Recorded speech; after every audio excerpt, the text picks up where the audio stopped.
চোখে মুখে অন্ধকার, দেওয়ালে পিঠ ঠেকে গেছে, বাঁচার আর কোনো উপায় নেই। এমন কঠিন পরিস্থিতি কি আপনার জীবনে কখনো এসেছে, যখন আপনি দিশা খুঁজে পান না? মনে হয় কই যাব, কি করব, বাঁচানোর যেন কেউ নেই। যদি আপনার জীবনে এমন পরিস্থিতি কখনো এসে থাকে, তবে আজকের ভিডিওটি আপনার জন্য।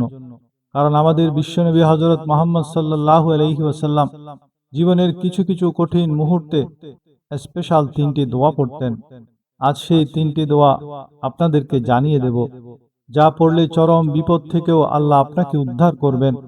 বড় ধরনের ক্ষতিতে একটি দোয়া যদি সাথে সাথে পড়ে নিতে পারেন, তাহলে আল্লাহ তাআলা এই দোয়ার বরকতে কল্পনাতীত ক্ষতিপূরণ দান করবেন।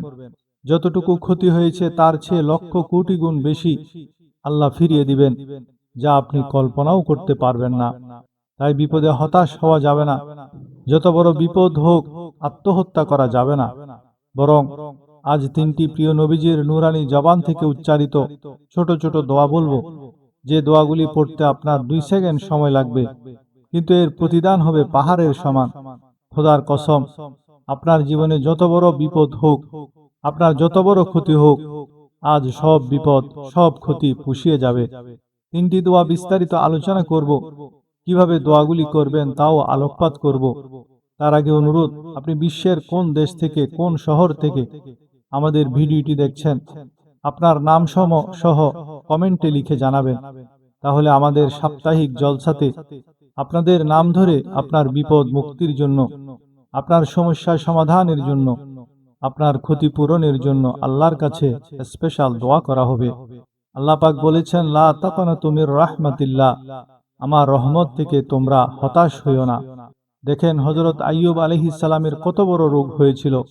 শরীর পোকায় ধরেছে, জর্জরিত হয়েছে, দুর্গন্ধ হয়েছে, গ্রামের লোকেরা তাকে বের করে দিয়েছে, স্ত্রী পুত্র পরিজন সব চলে গিয়েছে। এমনকি জিহ্বায় যখন পোকা ধরল, হযরত আইয়ুব আলাইহিস সালাম আল্লাহ রাব্বুল আলামিনের দরবারে ফরিয়াদ করলেন, আন্নী মাসানিয়াদ দুররু ওয়া আনতা আরহামুর রাহিমিন। আল্লাহ, আমি অসুস্থ হয়ে পড়েছি, আমি রোগাক্রান্ত হয়েছি, আর তোমার নাম রহমান রহিম, তুমি আমাকে রোগমুক্ত করো। হযরত আইয়ুব আলাইহিস সালাম আল্লাহর দরবারে ফরিয়াদ করে বললেন, রব্বুল আলামিন, সারা শরীরে পোকায় জর্জরিত হয়ে গেছে, এখন আমার জিহ্বায় পোকা ধরেছে। মাবুদ গো, আমি তোমার কাছে ফরিয়াদ করি, আমার জিহ্বায় পোকা দিও না, কারণ জিহ্বাটাও যদি নষ্ট হয়ে যায়, তাহলে তোমার মতো আল্লাহর জিকির আমি কি দিয়ে করব। হযরত আইয়ুব আলাইহিস সালাম আল্লাহ পাকের কাছে যখন এই ধরনের ফরিয়াদ জানালেন, রব্বুল আলামিন তাকে রোগমুক্ত করে দিলেন। তার স্ত্রী পুত্র সব আল্লাহ রব্বুল আলামিন আবার ফিরিয়ে দিলেন। সুবহানাল্লাহ। সুতরাং মুমিন ব্যক্তি, কোরআন শরীফে সব আছে। কোরআনের মতো শ্রেষ্ঠ ওয়াজের কিতাব পৃথিবীতে আর নাই, শুধু বুঝার দরকার। বিপদে যত বড় বিপদই আসুক, কোনো বিপদে মুমিন ধৈর্য হারাবে না। হযরত ইয়াকুব আলাইহিস সালামের ছেলে ইউসুফ আলাইহিস সালামকে যখন তিনি হারিয়ে ফেললেন, তিনি কি অধৈর্য হয়ে গিয়েছিলেন? কোনো বিপদ আসলে পরে আমরা হয়রান হয়ে যাই, কিন্তু বিপদের মধ্যেও যে কল্যাণ আছে আমরা তা বুঝতে পারি না। হযরত ইউসুফ আলাইহিস সালামকে কুয়ার ভিতরে ফেলে দেওয়া হলো। 11 ভাই মনে করেছে কুয়ার ভিতরে ফেলে দিয়ে ইউসুফ আলাইহিস সালামকে মেরে ফেললাম, কিন্তু তারা বুঝে নাই আসল কাজটা কি হয়েছে। এটা তো কুয়া নয়, এটা একটা টানেল। ইউসুফ আলাইহিস সালামকে ফেলে দেওয়া হলো কুয়ার ভিতরে মারার জন্য, কিন্তু আল্লাহ পাকের ইচ্ছা ইউসুফ আলাইহিস সালাম মরবেন না। এই টানেলের অপর প্রান্ত হলো মিশরের সিংহাসন। টানেলের এপার দিয়ে ইউসুফ আলাইহিস সালামকে ঢুকালেন, আর অপর প্রান্তে মিশরের সিংহাসনে ইউসুফকে আল্লাহ বসাইয়ে দিলেন। হযরত ইয়াকুব আলাইহিস সালাম ছেলের জন্য অধৈর্য হলেন না। যখন তিনি খবর পেলেন ছেলেকে বাঘে খেয়ে ফেলেছে, তিনি তখন বলেছেন, ফাসাবরুন জামিল, আমি উত্তমভাবে ধৈর্য ধারণ করলাম। এবং তিনি বিশ্বাস করতেন আল্লাহ রব্বুল আলামিন আমার হারানো সবকিছু আমাকে ফিরিয়ে দিবেন। বহু বছর পর যখন হযরত ইউসুফ আলাইহিস সালাম মিশরের প্রেসিডেন্ট হয়েছেন, 11 ভাই গেল সেখানে সাহায্য আনার জন্য। এরপরে তিনি যখন তাদেরকে নিজের পরিচয় দিলেন, ওরা ভয় পেয়ে গেল। তিনি বললেন, ভয়ের কোনো কারণ নেই, আজকে আমি কোনো প্রতিশোধ তোমাদের উপর নেব না। সুবহানাল্লাহ। এরই নাম হলো পয়গম্বর, এরই নাম হলো আল্লাহর নবী। আমি আজকে কোনো প্রতিশোধ তোমাদের নেব না, তোমরা যাও। পিতার অবস্থা তিনি জানলেন যে কাঁদতে কাঁদতে পিতার দুটো চোখ নষ্ট হয়ে গেছে। হযরত ইউসুফ আলাইহিস সালাম বললেন, যাও। তিনি নিজের গায়ের জামাটা খুললেন, গায়ের জামা খুলে বললেন, ভাইরা আমার, এই জামা নিয়ে যাও আর আমার আব্বার চোখের উপরে এই জামাটি রেখে দিও। ছেলেরা যখন হযরত ইউসুফ আলাইহিস সালামের জামা নিয়ে মিশর থেকে রওনা হয়েছে, এটি গল্প নয়, উপন্যাস নয়, আল্লাহ পাক এই কোরআন শরীফে সূরা ইউসুফে বলেছেন, জামা নিয়ে মিশর থেকে রওনা করেছে। কোথায় মিশর আর কোথায় কেনান শহর? কেনানে বসে হযরত ইয়াকুব আলাইহিস সালাম বলছেন, তোমরা যদি আমাকে মতিভ্রম বা পাগল মনে না করো, তাহলে একটা কথা বলি, আমার নাকে এখন আমি ইউসুফের গন্ধ পাচ্ছি। তোমরা যদি আমাকে মতিভ্রম না করো, তাহলে আমি বলি, আমি কিন্তু ইউসুফের গন্ধ পাচ্ছি। সুবহানাল্লাহ। হযরত ইউসুফ আলাইহিস সালামের জামা এনে ভাইরা যখন হযরত ইয়াকুব আলাইহিস সালামের চোখের উপর রেখে দিলেন, হযরত ইয়াকুব আলাইহিস সালামের দুটি চোখ সাথে সাথে আল্লাহ ভালো করে দিলেন। ফাসাবরুন জামিল, ধৈর্য ধরো। ইমানদার ব্যক্তি আশার উপরে তার জীবন বাঁচায়, কারণ যত বড় বিপদই আসুক না কেন, আশ্রয় পাওয়ার একটা জায়গা আছে, তার নাম হলো আল্লাহ। নাম কি? আল্লাহ। বলেন আল্লাহ, সবাই বলেন আল্লাহ আল্লাহ আল্লাহ আল্লাহ।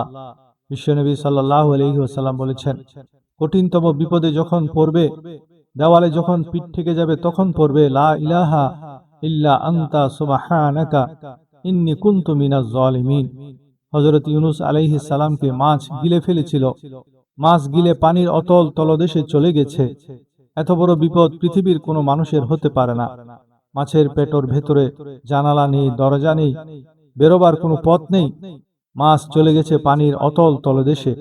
আল্লাহ পাক কোরআন শরীফের ভেতরে মানুষকে শোনান, আল্লাহ ওয়াজ করছেন, আল্লাহ পৃথিবীর মানুষকে ওয়াজ করছেন, দুনিয়ার মানুষকে শোনান, আমার নবী ইউনূস অধৈর্য হয় নাই। ফানাদা ফিজ যুলুমাতি আল্লা ইলাহা ইল্লা আনতা সুবহানাকা ইন্নী কুনতু মিনাজ জালিমিন। ত্রিভিদ অন্ধকারের ভেতরে থেকে হযরত ইউনূস আলাইহিস সালাম চিৎকার মারলেন। মাছের পেটের অন্ধকার, পানির অন্ধকার এবং রাতের অন্ধকার, এই ত্রিভিদ অন্ধকারের ভেতর দিয়ে মাছের পেটের মধ্য থেকে হযরত ইউনূস আলাইহিস সালাম চিৎকার মারলেন। অধৈর্য হন নাই, হার্ট ফেল করেন নাই। তিনি বলেছেন, লা ইলাহা ইল্লা আনতা সুবহানাকা ইন্নী কুনতু মিনাজ জালিমিন। তুমি ছাড়া কোনো ইলাহ নেই, মাবুদ নাই, তোমার পবিত্রতা ঘোষণা করছি, নিশ্চয় আমি জালিমদের অন্তর্ভুক্ত হয়ে গেছি। ইউনূস আলাইহিস সালাম যখন কাঁদছিলেন, পানির ভেতরে কেউ শুনে নাই।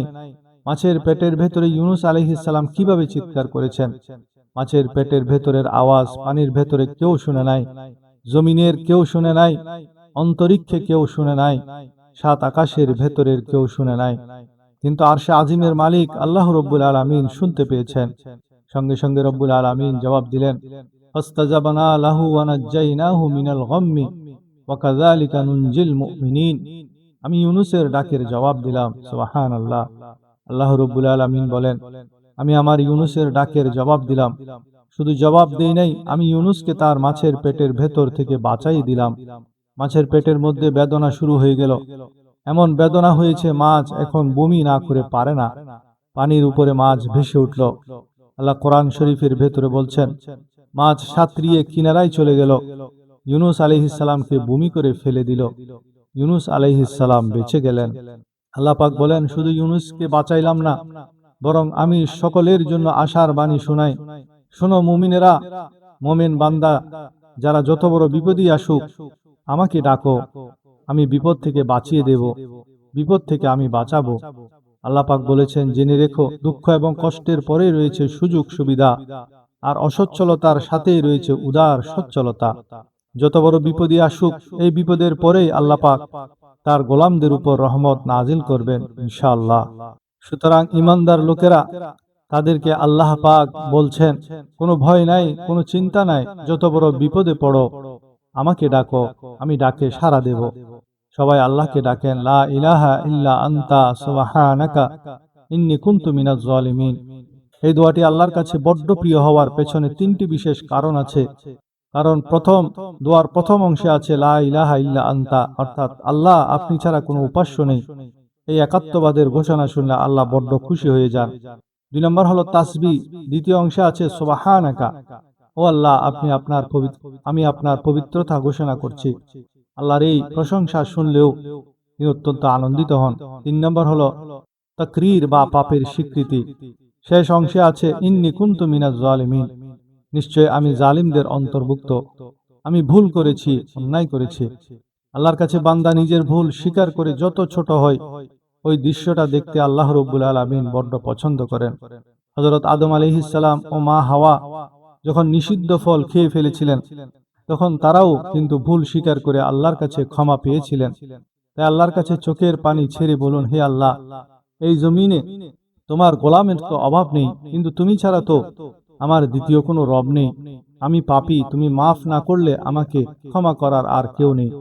চরম বিপদে পড়লে বিশ্বনবী সাল্লাল্লাহু আলাইহি ওয়াসাল্লাম আরো একটি দোয়া পড়তেন। দোয়াটি হলো, লা ইলাহা ইল্লাল্লাহুল আজিমুল হালিম, লা ইলাহা ইল্লাল্লাহু রাব্বুল আরশিল আজিম, লা ইলাহা ইল্লাল্লাহু রাব্বুস সামাওয়াতি ওয়া রাব্বুল আরশি ওয়া রাব্বুল আরদি ওয়া রাব্বুল আরশিল কারীম।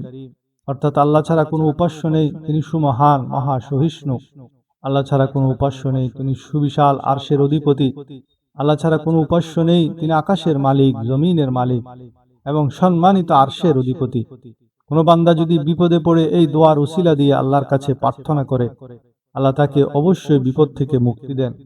তাছাড়া বড় ধরনের ক্ষতিতে একটি দোয়া যদি সাথে সাথে পড়ে নিতে পারেন, তাহলে আল্লাহ তাআলা এই দোয়ার বরকতে কল্পনাতীত ক্ষতিপূরণ দান করেন। যেমন মুসলিম শরীফের 918 নং হাদিসের বর্ণনা।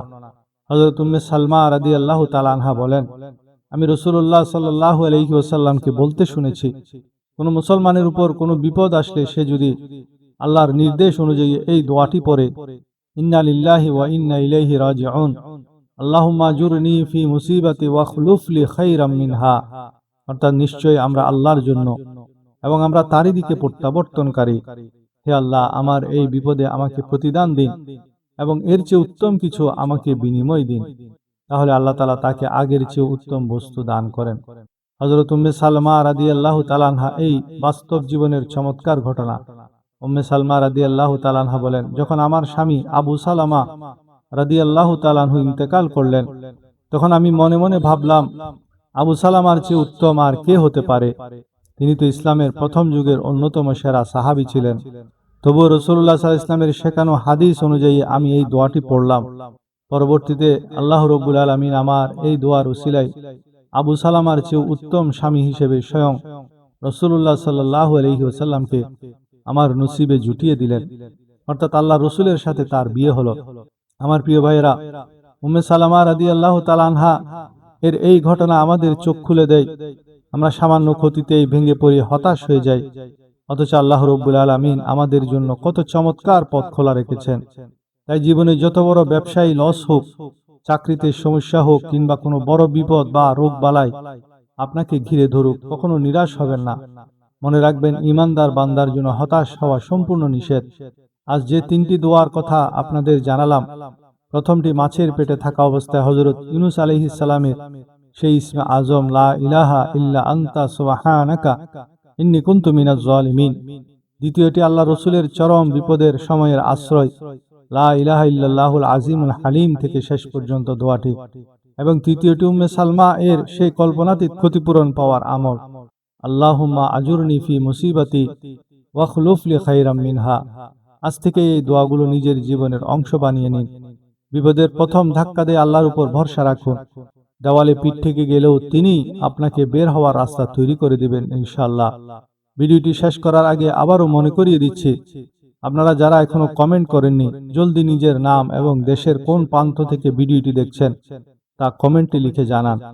আমাদের সাপ্তাহিক স্পেশাল জলসায় আপনাদের প্রত্যেকের নাম ধরে বিপদ মুক্তি ও ক্ষতিপূরণের জন্য আল্লাহর দরবারে খাস ফরিয়াদ করা হবে।